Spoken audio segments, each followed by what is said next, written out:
नागपूरच्या या तणावानंतर राज्यभरात सध्या अलर्ट घोषित करण्यात आलेला आहे आणि अशातच छत्रपती संभाजीनगर शहर पोलीस सुद्धा रस्त्यावर उतरलेत, परिस्थितीचा आढावा घेत आहेत आणि सगळ्या लोकांना शांत राहण्याचं आवाहन करत आहेत। दरम्यान मंगळवारी रात्री पोलीस आयुक्त प्रवीण पवार, उपायुक्त नितीन बगाटे यांनी गस्त घातली, सगळ्या परिस्थितीचा आढावा घेतला।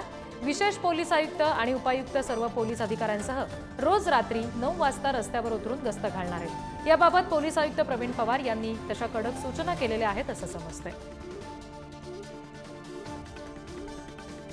हे दृश्य आपण पाहतो छत्रपती संभाजीनगर मधली स्वतः पोलीस आयुक्त आहेत, उपायुक्त आहेत जे गस्त घालतायत इतर सगळ्या सहकाऱ्यांसह। रात्रीच्या वेळेला रोज हे सगळे अधिकारी आपल्या सहकाऱ्यांसह रस्त्यावर उतरून गस्त घालणार आहेत। अमरावती संभाजीनगर मधल्या सगळ्या नागरिकांना शांत राहण्याचं आवाहन करणार आहेत, कारण नागपूरमध्ये जी घटना घडली त्या पार्श्वभूमीवर आता पोलीस विविध उपाययोजना करत सगळी खबरदारी घेत आहेत। आणखी तपशील घेऊयात, प्रतिनिधी सुमित पवार आपल्याशी जोडले गेलेत त्यांच्याकडून। सुमित, पोलीस रोज रात्री अशा पद्धतीने रूट मार्च करून नागरिकांना नेमकं आवाहन काय करतायत सध्या संभाजीनगरमध्ये? नक्कीच नागपूरच्या तणावानंतर राज्यभरात अलर्ट घोषित करण्यात आला आहे। समाजकंटकांसह कट्टरवादी विचारांचा पगडा असलेल्या कार्यकर्ते पदाधिकाऱ्यांवर विशेष लक्ष पोलिसांच्या वतीने ठेवण्यात येत आहे।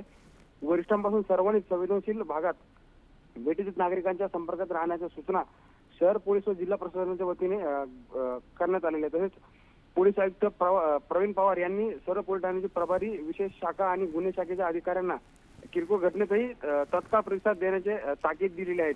त्यामुळे आता छत्रपती संभाजीनगर पोलीस आता ऍक्शन मोडवर आली असून रात्री 9 वाजेनंतर गस्त घालण्याचे देखील आवाहन पोलीस आयुक्त प्रवीण पवार यांनी दिलेले आहेत। जी सुमित, धन्यवाद दिलेल्या माहितीसाठी।